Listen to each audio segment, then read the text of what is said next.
Your brain is the most powerful weapon in the world. Once you put away your phones and your computers and all that we have nowadays, yeah, it's great. We're up to date. But your brain is the only thing you have when you're going through depression, when you're going through hard times, when you're going through death, real life. You can't Google that, man. You're alone. You're alone. You may have a shrink you're going to, you may have a best friend you're going to, but there's 24 hours in the day where you're alone in this brain, and your brain is talking to you in all kinds of ways, and it wants to control you and pull you in these different pockets. If you can't control your own brain and your brain controls you, you got to tell your brain where you want to go and how you want to go and how you want to get there. You got to control it. If not, it's over. What existed for me was, okay, man, how am I going to make this work? And all I knew back then was hard work. The only way anything gets accomplished. That's all I heard back in those days. You got to work hard. You got to work hard. I'm not getting I can't get this paragraph. I can't remember what the f***'s in this paragraph to pass this test to get in the military. Read it again. Still not getting it. Read it again. But if you're not getting it, write it out. And that's how I started learning. Okay, well, I got to write out everything I do. And then write it out again. And write it out again. And guess what happened? I got it. I can't swim. I'm negative buoyant. Go back again. I can't swim. Go back again. Go back again. Go back again. I got it. I realized if I keep going back and going back and going back until the just becomes, your mind will say, okay, we're going to figure it out, because he is not going to stop. It's not like I'm going to try one more time. No, it's just like alarm clock goes off, boop, we're going back. I can't read right, we're going back. I gave myself no way out, and my mind realized that. They said, okay, we're going to adapt and overcome now. Like a lot of people say, trying hard. Your mind knows, man. It knows this guy's bullshitting me, man. This guy's lying. There's no truth behind it. When I was in Navy SEAL training, people go, how were you there for 18 months? The program was only 6 months long. You were in 3 hell weeks in 1 year. No one's ever done that. How did you do that? I talk about the new norm. When I lived in a $7 a month place when I was growing up for a short period of time, I loved it. I didn't know any different.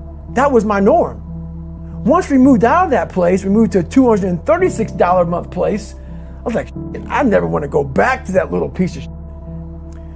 But if you go back to that $7 a month place and you realize this is where I live, this is all I got, your mind says, roger that, this is home. So when I was going through Navy SEAL training for 18 months and going back through all the hard parts over and over again, I told myself after the first time, I knew it was gonna be a long journey there.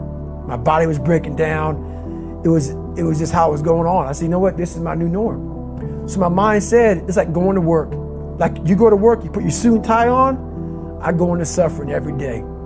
Every day, suffering, being broken, duct taping my feet up, stress fractures, shin splints, being broken. This is my new norm. And your mind says, if we're not broken, this ain't normal. We gotta be broken. So then your mind starts to get tougher and tougher and more callous. People, how did you run on broken feet? Broken shins. My mind knew this is how we operate. We're in Navy SEAL training. This is what we are. I became hell. And that became my new norm. I gave myself no way out. There was nothing outside these walls of hell. Nothing. I loved God, but for a short period of time, I became the devil, because that was hell. I became the boss, the owner, the CEO of Navy SEAL training. That was my mindset. And that's how you get through things. You immerse yourself in wherever it is, and you become that. You become that and give yourself no way out. When I was 297 pounds and I was fat as hell trying to be a Navy SEAL, the scariest thing in the world to me, even to this day, was that could have been the rest of my life. I thought then I was trying hard. That's the scariest thing in the world. I thought then 297 pound, working for Ecolab, spraying for cockroaches, making $1,000 a month. I thought that was me at my 100% potential.